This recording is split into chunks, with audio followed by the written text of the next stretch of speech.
কোনো ব্যক্তি আপনার ক্ষতি করার চেষ্টা করছে, আপনাকে হয়রানি করার চেষ্টা করছে, শারীরিক মানসিকভাবে নির্যাতন করার চেষ্টা করছে, আছে এরকম দুষ্ট প্রবৃত্তির মানুষ, এরকম যদি মনে হয় তো আপনি একটি দোয়া সবসময় পড়বেন।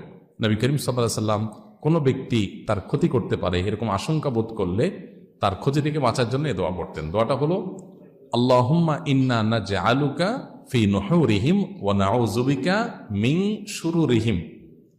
আল্লাহুম্মা ইন্না নাজআলুকা ফি নুহুরিহিম ওয়া নাউযু বিকা মিন শুরুরিহিম। অর্থাৎ, হে আল্লাহ, যারা আমার ক্ষতির চেষ্টা করছে, শত্রুতা করার চেষ্টা করছে,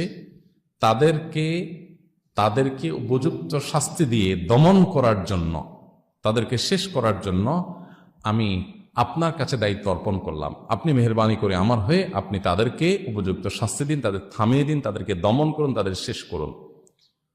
ওয়ানাউযু বিকা মিন শুরুরিহিম, এবং আল্লাহ তাদের ক্ষয়ক্ষতি থেকে আমি আপনার আশ্রয় চাই, আপনি আমাকে রক্ষা করেন।